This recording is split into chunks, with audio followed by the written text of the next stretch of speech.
Enggak. Kita tidak sempat untuk melakukan pertemuan apapun.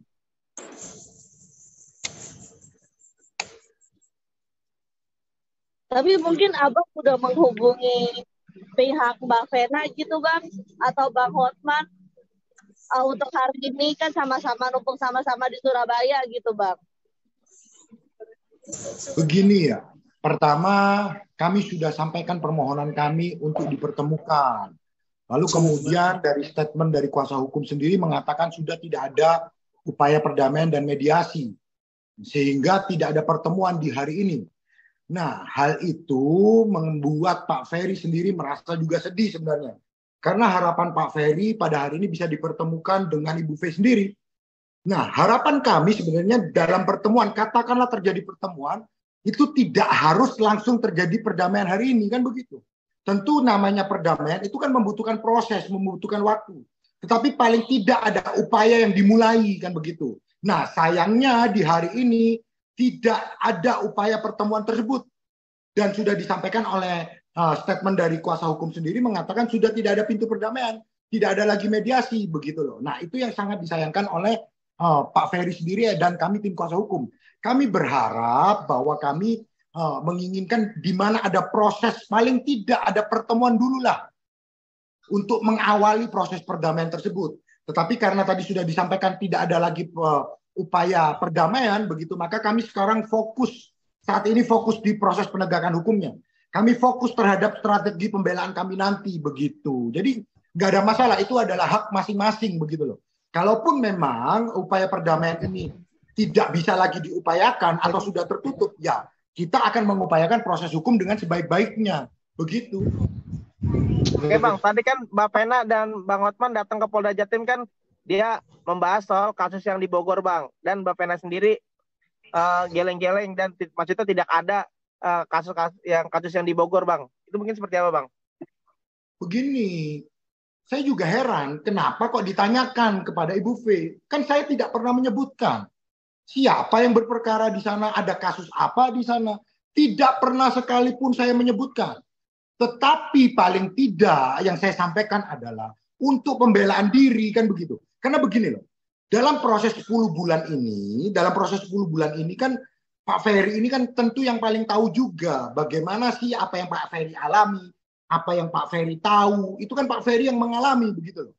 Nah, oleh karenanya ketika berita semakin menyudutkan, seolah-olah Pak Ferry ini bukan bukan orang yang baik, bukan orang yang bertanggung jawab, bukan suami yang baik, bukan ayah sambung yang baik. Di situ Pak Ferry menyampaikan bahwa Pak Ferry pernah paling depan membela, begitu loh. Pak Ferry ini pada waktu itu paling depan bagaimana mencarikan jalan yang terbaik sehingga terjadi perdamaian, kan begitu. Nah, itulah yang disampaikan oleh Pak Ferry, yang saya sampaikan juga bahwa Pak Ferry ini hanya menyampaikan dialah orang yang paling depan membantu, begitu, untuk menunjukkan bahwa dia adalah seorang yang bertanggung jawab dan seorang yang baik, kan begitu. Jadi berita-berita di luaran kan selalu mengatakan Pak Ferry ini selama 3 bulan ini sudah melakukan dugaan tindak pidana KDRT, tidak pernah memberikan nafkah, kan begitu. Seakan-akan Pak Ferry ini tidak bertanggung jawab. Justru sebaliknya, Pak Ferry ingin mengungkapkan fakta bahwa Pak Ferry ini adalah orang yang bertanggung jawab, begitu loh.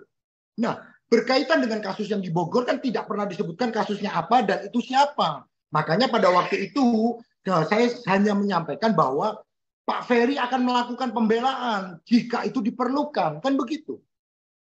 Ketika orang dipojokkan, ketika seseorang itu dipojokkan, apakah salah ketika orang itu mengetahui, mengalami sendiri, ada faktanya, menyampaikan pembelaan terkait dirinya, bahwa dia adalah orang yang bertanggung jawab, dia yang berusaha paling depan, begitu. Kan tentu tidak salah, begitu loh. Bang Jeb, kan ini hari ini katanya Vena Melinda serahin bukti dugaan kasus KDRT termasuk yang katanya catatan medis soal hidungnya dari pihak Pak Ferry Irawan, gimana tanggapannya Pak? Kami tidak membaca hasil pemeriksaan medis tersebut. Karena itu sifatnya kan rahasia, itu kan ranahnya di penyidikan. Tetapi paling tidak apa yang saya pertanyakan selama ini sudah terjawab. Apa yang saya pertanyakan berkaitan dengan tulang hidung yang patah. Saya mendengar sendiri di salah satu media, Ibu V menyampaikan bahwa tulang hidungnya tidak patah, tetapi mengalami pendarahan, mimisan, begitu loh. Maka saya mendapatkan jawaban bahwa memang tulang hidungnya tidak patah. Dengan demikian saya berharap bahwa pasal 44 ayat 4 Undang-Undang PKDRT dapat diterapkan dalam dugaan yang dituduhkan saat ini. Yang ancaman hukumannya hanya 4 bulan pidana penjara. Kalau itu bisa diterapkan, maka Pak Ferry tidak perlu dilakukan penahanan. Kenapa saya mengatakan pasal 44 ayat 4 itu dapat diterapkan? Yang pertama, selama tidak menimbulkan penyakit. Yang kedua, tidak menghalangi kegiatan sehari-hari. Yang ketiga, tidak menghalangi mata pencaharian. Itu dapat diterapkan pasal 44 ayat 4 Undang-Undang PKDRT. Nah, kalau undang-undang itu pasal 44 itu pasal 44 ayat 4 itu diterapkan, maka Pak Ferry tidak perlu dilakukan penahanan karena ancaman hukumannya hanya 4 bulan penjara. Begitu. Itu harapan saya. Sebaliknya, kalau ternyata dibuktikan tulang hidungnya patah, maka saya menyatakan siap mengundurkan diri, begitu loh. Tetapi kan sudah terkonfirmasi bahwa ternyata tulang hidungnya tidak patah. Begitu, teman-teman. Bang, tapi yang bekas darah tes DNA ini kan sudah tes DNA, Bang. Yang hidungnya, bercak darahnya. Dan tidak terbukti. Justru salah. Kalau darah itu sudah dinyatakan memang darahnya Ibu V. Tetapi kan kita akan menguji. Kenapa darah itu bisa keluar? Itu kan nanti ranahnya di pembuktian. Kan begitu. Jadi memang dari pihak Polda Jawa Timur sudah mengkonfirmasi bahwa darah yang tercecer memang adalah darah Ibu V. Ya sudah, nggak ada masalah. Itu kan fakta. Mari kita uji kenapa hidungnya bisa berdarah. Karena yang pertama tulang hidungnya sudah terkonfirmasi tidak patah, kan begitu. Maka kita akan mencari nanti, kita akan membuktikan, kita akan buka itu nanti di pengadilan. Alasan-alasan apa aja sih yang bisa membuat hidung itu berdarah? Kan begitu. Nah, menurut dokter, salah satu yang bisa membuat hidung berdarah itu adalah stres. Begitu. Jadi itu salah satu ya. Saya mau katakan itu salah satu. Ya nanti kita akan buktikan di pengadilan lah. Biarkan ahlinya yang akan menyampaikan hal tersebut. Begitu loh. Biarkan ahlinya yang mengetahui. Yaitu dokter forensik atau dokter ahli THT, begitu loh, ahli hidung, ahli tulang, mungkin yang akan bisa menyampaikan, begitu. Apakah hidung itu berdarah? Apa aja sih penyebabnya, begitu kan? Tetapi sekali lagi sudah terkonfirmasi bahwa tulang hidungnya tidak mengalami patah, begitu. Bang, kalau Mas Ferry sendiri tahu nggak sih maksudnya sejak kapan Mbak Vena punya penyakit mimisan seperti itu? Sekali lagi kami tidak mengatakan itu penyakit atau apapun. Biarkanlah nanti ahli yang menyampaikan itu, begitu loh. Karena itu kan ada ahlinya sendiri yang bisa menyampaikan mengenai kenapa hidung itu bisa mengeluarkan darah, begitu loh. Itu biarkan ranahnya ahli nanti yang menyampaikan, baik itu dari kedokteran forensik ataupun nanti ada dokter dari terkait dengan hidung, begitu. Khusus di bidang keahliannya adalah di hidung atau di forensik nanti. Itulah yang bisa menyatakan kenapa hidung itu bisa berdarah. Di samping nanti kita akan melihat hasil pemeriksaan medisnya. Apakah di situ disebutkan alasan hidung itu mengeluarkan darah. Nah, itu kan fakta-fakta itu akan terbuka di pengadilan nanti. Begitu. Bang,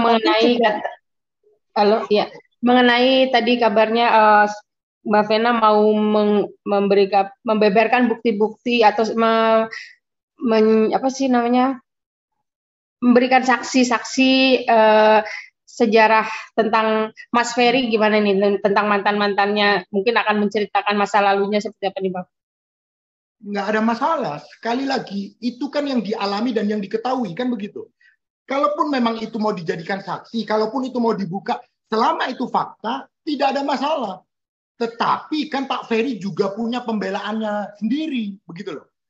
Terkait dengan apa yang akan disampaikan saksi, terkait dengan apa yang katakanlah tadi dikatakan ada sejarah yang akan dibuka, silakan. Selama itu adalah fakta, kan begitu. Nanti biarkanlah Pak Ferry juga memiliki pembelaannya sendiri. Kita juga akan siapkan bukti-bukti kita untuk bagaimana membuka fakta bahwa benar nggak sih telah terjadi dugaan tindak pidana KDRT atau tidak, kan begitu. Jadi masing-masing pihak ini kan diberikan hak untuk bagaimana membuka fakta, membuka bukti-bukti itu, kan begitu. Jadi nggak ada masalah itu. Ini kan namanya kita berbicara proses penegakan hukum. Jadi kalaupun memang ada saksinya, ada buktinya, silakan dibuka. Tetapi sekali lagi, Pak Ferry juga punya hak untuk melakukan pembelaan diri. Begitu. Oke Bang, ini kan udah bisa dibilang tidak ada perdamaian nih Bang di antara Ibu V dan Pak Ferry sendiri. Nah ini akan gimana nih Bang ke depannya? Apakah lanjut nanti mungkin ke persidangan atau gimana nih Bang? Langkah hukum Abang sendiri sebagai lawyer ya Mas Ferry. Tentu kalau kita berbicara proses penegakan hukum, sekali lagi proses penegakan hukum itu kan prosedurnya ya memang sampai kepada pengadilan. Kecuali begitu kan, kecuali kalau memang terjadi perdamaian dan ada pencabutan. Itu bisa menghentikan prosesnya berkaitan dengan laporan ini akan mencari atau mencapai keadilan restoratif. Tetapi selama memang kedua belah pihak tidak mencapai perdamaian, maka kalau kita menyebut proses hukum akan masuk ke dalam proses persidangan. Nah, di situ akan diuji fakta-faktanya seperti apa, alat buktinya seperti apa. Tempat mengujinya itu adalah di persidangan, begitu loh. Jadi kalau kita berbicara proses penegakan hukum, ya tentu akan sampai berakhir di proses pengadilan, proses persidangan, begitu loh. Dan kami sudah siap untuk strategi kami untuk melakukan pembelaan nanti, untuk membuka fakta. Bener nggak sih terjadi dugaan tindak pidana kekerasan dalam rumah tangga, begitu loh. Jadi nggak ada masalah itu, nggak ada masalah. Kita akan ikutin proses hukum dengan baik-baik, sebaik-baiknya. Tetapi yang paling penting begini, kami sudah mengajukan permohonan penangguhan penahanan.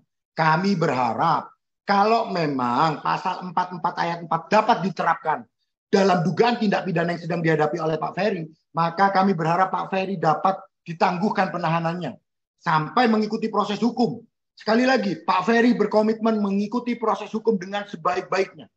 Dan Pak Ferry itu sebenarnya tidak mau untuk bagaimana mengungkapkan aib satu dengan yang lain, begitu. Tetapi Pak Ferry menyampaikan dalam bentuk pembelaan, sekali lagi ya, dalam bentuk pembelaan. Ketika Pak Ferry semakin dipojokkan, tentu Pak Ferry juga harus bersuara dong, kan begitu. Jadi ya, kita ikutinlah proses hukumnya. Dan saya berharap, ayolah kedua belah pihak, kalaupun tidak ada upaya perdamaian, mari kita ikutin proses hukum dengan baik. Itu aja, nggak ada masalah. Toh Pak Ferry sudah di dalam, sudah ditahan. Walaupun Pak Ferry sudah ditahan, bukan berarti Pak Ferry sudah dinyatakan bersalah. Seseorang itu dianggap tidak bersalah sampai ada putusan pengadilan yang berkekuatan hukum tetap yang menyatakan seseorang itu bersalah, begitu loh. Jadi selama belum ada putusan pengadilan yang berkekuatan hukum tetap, Pak Ferry dianggap tidak bersalah. Itu. Bang, tapi sejauh ini mungkin family-nya Bang Mas Ferry sudah ada yang ke Surabaya gitu Bang untuk melihat keadaannya atau gimana gitu Bang? Kan itu sudah dikonfirmasi juga. Sudah ada yang ke Surabaya diwakili oleh kakaknya Pak Ferry, begitu loh. Jadi itu sudah terkonfirmasi dan sudah dilakukan, sudah bertemu begitu. Bang, penyakitnya kan Pak Ferry punya penyakit asam lambung, itu pernah kambuh nggak selama beberapa hari ditahan di Polda? Ya, tentu saja kalau kita berbicara penyakit asam lambung ya pernahlah sesekali itu kambuh, begitu loh. Tetapi selama memang sakitnya itu tidak memerlukan pembantaran, kami belum mengajukan pembantaran. Nanti kita lihatlah sejauh apa penyakit tersebut, kan begitu. Tapi kalau seseorang mengalami asam lambung tentu pernah mengalami tersebut sesekali lah di dalam masa tahanan ini. Jadi ya, tapi menurut kami belum waktunya kami mengajukan pembantaran. Selama memang belum ada sakit yang kami rasa membuat Pak Ferry harus dibantarkan. Tetapi kita belum tahu ya ke depannya seperti apa. Tapi untuk sementara ini Pak Ferry dalam keadaan yang baik bisa mengatasi rasa sakit asam lambungnya sehingga kami belum perlu mengajukan pembantaran. Tapi yang kami sudah ajukan adalah penangguhan penahanan. Itu harapan kami bisa dikabulkan begitu. Terima kasih Bang. Berapa lama sih Bang biasanya untuk proses penangguhan penahanan itu Bang? Tidak ada patokan waktu. Itu semua sepenuhnya adalah kewenangan dari penyidik. Sekali lagi sepenuhnya adalah kewenangan dari penyidik untuk menerima penangguhan penahanan kami atau tidak. Tetapi harapan kami penyidik dapat mengabulkan. Kenapa? Karena Pak Ferry berjanji akan kooperatif. Satu. Yang kedua, Pak Ferry tidak mungkin menghilangkan barang bukti. Dan ada dari pihak keluarga yang menjamin bahwa Pak Ferry akan selalu kooperatif. Begitu loh. Jadi menurut kami syarat subjektif sudah terpenuhi. Harapan kami tinggal penyidik menentukan apakah dilakukan penangguhan penahanan atau tidak. Begitu loh. Harapan kami dapat ditangguhkan sesegera mungkin. Begitu.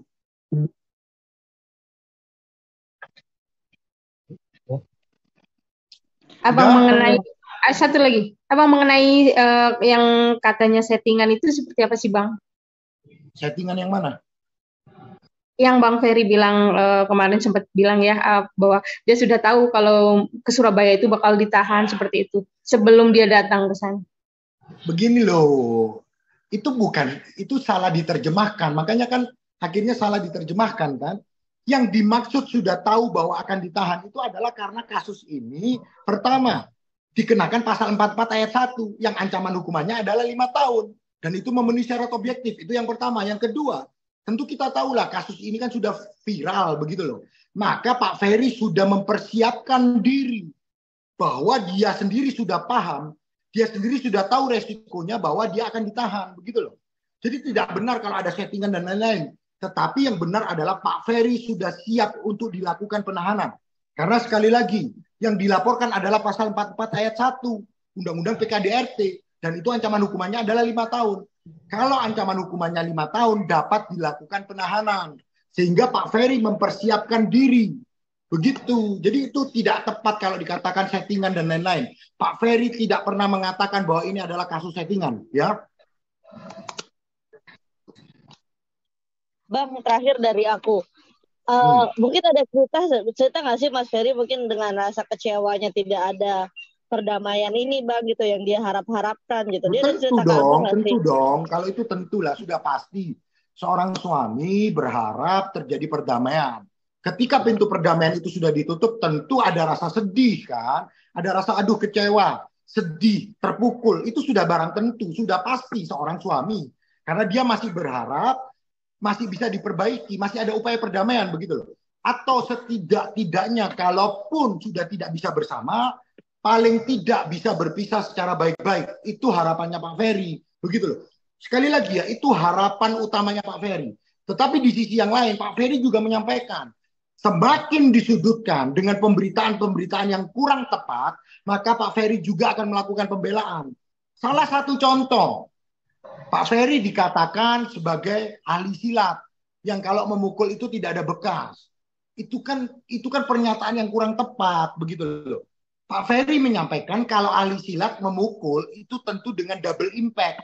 Impact-nya itu semakin ganda, malah semakin parah begitu loh. Jadi kalau dikatakan karena Pak Ferry ini jago silat, maka tidak mungkin ada bekas. Itu kan terlalu menyudutkan begitu loh. Yang kedua, dikatakan Pak Ferry seorang yang miskin, jatuh miskin, tidak punya ongkos, itu kan terlalu menyudutkan. Sehingga Pak Ferry punya hak untuk melakukan pembelaan dong. Masa sih seorang yang dikatakan sampai jatuh miskin, lalu kemudian dikatakan tidak punya ongkos, lalu kemudian ada video minta maaf, nangis-nangis, lalu dikatakan itu lucu, begitu tidak ada air mata. Ya kan tidak tepat lah. Tentu Pak Ferry sebagai seorang pribadi tentu punya hak untuk melakukan pembelaan kan. Ya kan, tentu itu setiap manusia punya hak itu, begitu loh. Jadi Pak Ferry menyampaikan, janganlah yang seperti itu diumbar-umbar. Itu kan biarkanlah menjadi konsumsi pribadi, private. Nah kalau itu diumbar, Pak Ferry juga mengatakan ada waktunya Pak Ferry juga akan melakukan pembelaan diri, begitu loh. Jadi nggak ada lah ancam-mengancam, lalu kemudian fitnah memfitnah, tidak ada. Apa yang disampaikan oleh Pak Ferry itu semua juga ada faktanya begitu loh. Dan kami sudah membaca itu juga. Jadi tidak benar kalau itu dikatakan ancaman, lalu dikatakan fitnahan, itu tidak tepat. Yang kedua, apakah pernah sih kami menyebut itu kasus apa dan siapa yang sedang menghadapi? Tidak pernah. Tetapi yang pasti adalah janganlah mengumbar aib satu dengan yang lain. Begitu loh. Karena pada saatnya ketika memang Pak Ferry semakin terpojok, semakin dikatakan videonya itu tidak ada air mata, mungkin dikatakan itu lucu, ya ya tentu Pak Ferry juga punya pembelaan-pembelaannya juga dong. Bagaimana Pak Ferry juga membela dirinya untuk menunjukkan bahwa Pak Ferry ini selama ini juga sudah berbuat yang baik, sudah berbuat yang terbaik, begitu loh. Jadi nggak ada masalah itu, nggak ada masalah. Yang terpenting adalah kami juga meminta kalau memang kasus ini berlanjut, ayolah kita fokus di proses penegakan hukum. Fokus aja di proses penegakan hukum. Ayo kita masuk nanti dibuktikan di pengadilan. Bener nggak sih? Kalau memang nanti tidak terbukti, Pak Ferry kan akan dibebaskan.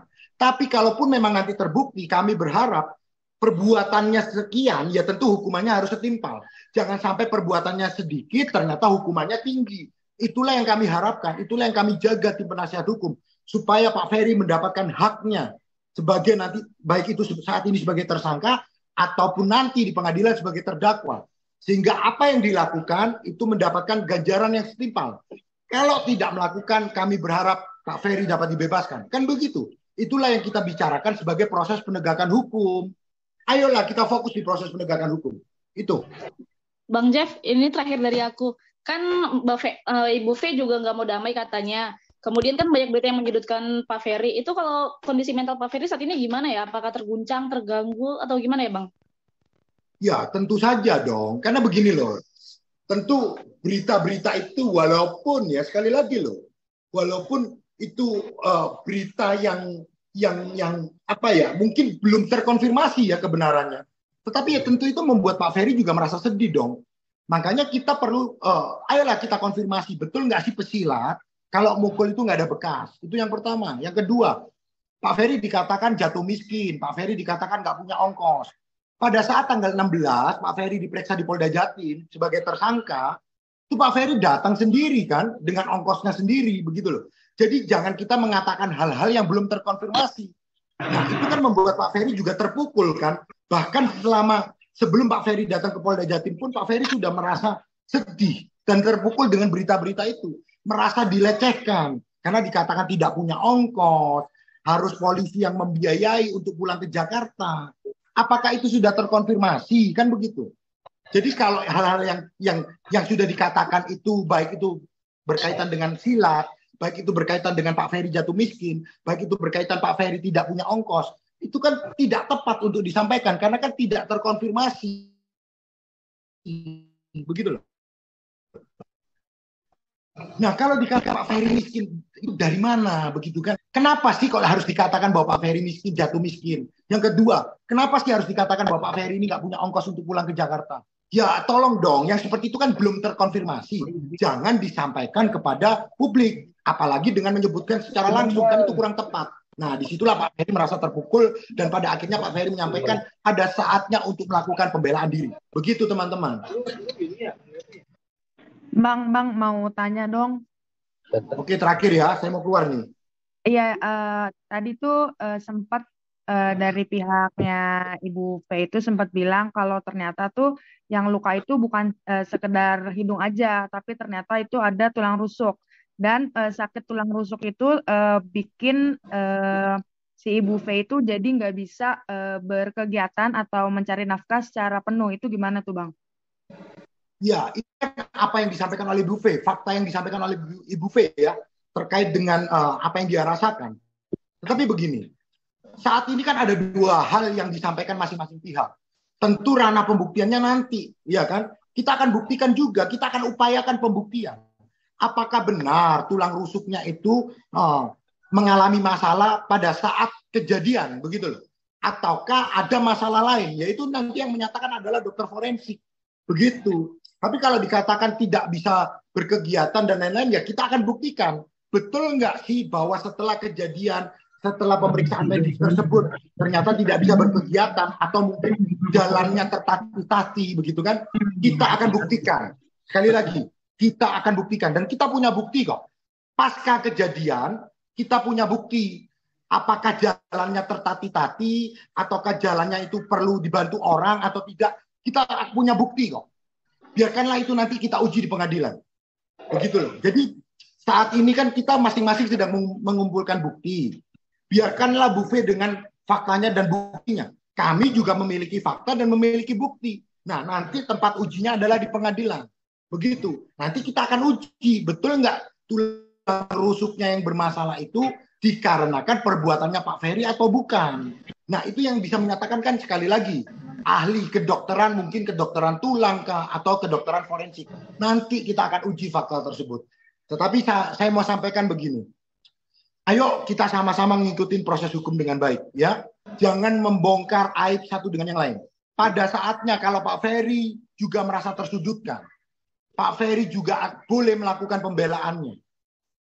Dan sekali lagi ya, tidak ada fitnah-memfitnah. Jadi kalau dikatakan memfitnah, lalu kemudian mengancam, kita tidak pernah menyebutkan siapa.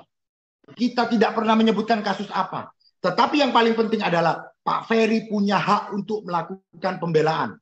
Itu yang paling penting. Dan itu dilindungi oleh undang-undang. Begitu. Sudah teman-teman ya? Sudah. Oke, Bang. Terima kasih, Bang. Aja lah yang Atas terbaik. Bang. Kita akan mendapatkan yang terbaik kedua pihak ya. Tapi kalaupun ini bisa tetap harus lanjut ke proses pengadilan, kita akan uji kebenarannya, kita akan uji faktanya. Ya, begitu aja. Biarkan itu menjadi konsumsi penegak hukum. Begitu. Terima kasih teman-teman. Siap. Terima kasih, Abang, atas waktunya. Selamat malam. Malam. Terima kasih Bang.